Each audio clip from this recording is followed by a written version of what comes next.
That's exactly the point I'm trying to make. That I'm appealing to Nigerians. I'm appealing to all patriotic Nigerians. I'm appealing to the obedient movement, nationwide and in the diaspora, to realize that the project is not a one-day affair. That it is a major transformational project for the greatest black country in the world, Nigeria. And we cannot expect, it would have been futile to expect that the cabal that has controlled this country, the military, feudal, theological cabal complex that has controlled this country prior and since independence, will give up without a fight. Now let me tell you, you cannot understand Nigerian elections or what is going on without understanding structure, without understanding the power structure. A lot of people blame Professor Mahmoud Yakubu. Mahmoud Yakubu cannot act alone. He is part of a powerful system that is determined to press us down. And the obedient movement must recognize that they are fighting a historic battle against entrenched forces. And they have to be proud of themselves. I know a lot of youths. I met a lot of youths who were demoralized. So I'm saying they're not going to vote again. And I've been trying at my individual level to try to encourage them. And I want to use this opportunity to appeal most fervently to the obedience wherever they may be, to recognize their historic role in transforming country in the world, and therefore in transforming Africa, and therefore in transforming the black world, in coming out to consolidate. Because if they don't come out on March 11, they will be given a free hand. Already I'm aware that the cabal, the APC, PDP cabal, are coming out like wounded lions with tons of money to try to buy up the obedience. And I understand some of this cabal are already courting, wooing the obedience to come to their side. No obedient should fall for these tactics.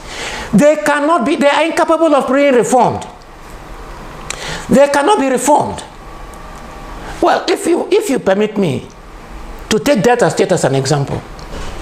Take Delta State as an example. For the past 24 years, one party has been in power. And the party is known for profligacy, mismanagement of public resources. At the present time, Delta State is owing about 272 billion by their own admission, Naira. In spite of billions of dollars that come from federal 13% derivation, federal allocation, and other internally generated revenue. Giving prudent management that is oriented to the development of the state and is oriented to the welfare of the society. It should be a Dubai by now, where people from other parts of Africa come to invest and to see the progress, the meaning of development. But where is the development? Look at Asaba. Narrow streets, alleyways, targets.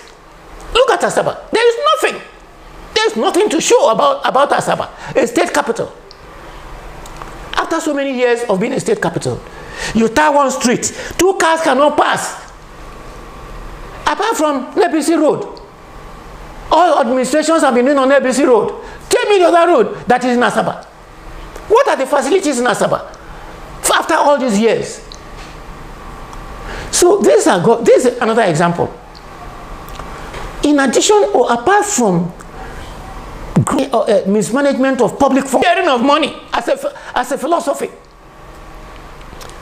there has been a lot of complaints by indigents about aliens, headsmen from where nobody knows where, attacking innocent villagers, killing people, destroying farms. And I think I listened to an interview recently where a member of the House of Assembly, or a former member of the House of Assembly, Honorable Evans Iwurie, I don't have access to the governor, so I have not complained to him, but I did. I will tell you what I did. Complained that he had gone to the governor several times to come to their aid in Ethiopia East and other parts of Delta Central, and the governor did nothing. How can you have that kind of governor? How can man that called himself a governor of a state, where attack your state, kill your people, and you keep quiet. And some years back, I learned that there was the Governor Kowa, called a meeting of Deltans to discuss the problem of herdsmen attacks on indigenous communities of Delta State. Unity House, Government House. And I went. I don't go there because I felt strongly concerned. And I went with I won't call it a petition, a write-up detailing my information, the information at my disposal, and making recommendations. At the meeting at Government House, Arewa community was allowed to speak. Religious leaders were allowed to speak. One youth from Undokwa wanted to speak, took up the microphone, and was giving graphic details of the experience of his people in Undokwa area. Do you know what the governor did? He said they should take the microphone from him. How can you have a governor where the people cannot express their grievances? And when, according to the Honorable Wure, when it is expressed, no. And now we can now see the long-term plan. The long-term plan. How can you trade off your state in order to gain the favor of another ethnic group or of a powerful group? These are issues that go. This is even worse than stealing, than mismanagement of public funds. I never got a response. I never got a reply to my letter to the. Given this, I cannot see how any patriotic citizen of Delta State, how any patriotic indigen of Delta State, who wishes to defend his community, can vote for PDP, can allow himself to be bought by PDP in the March 11 election. I cannot imagine that. The same thing goes for the APC. That's why I said they have the same party. They have the same brand. I think I can remember at the peak of the headsmen, one of the problems of the APC, why the APC is worse than the PDP. The PDP was mainly interested in looting. They were not interested. I don't think they were interested in taking over our land. That is why the APC is worse than the PDP. Sometime in 2018,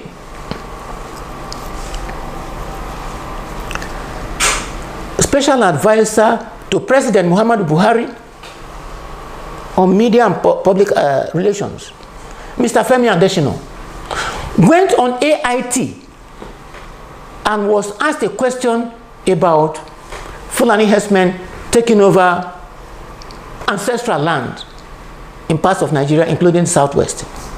You know what he said? He said, ancestral attachment? What will you gain if you are killed? In my own words now. That's the summary of it. Is it not better for you to hand over your land than to be killed? That was not the end.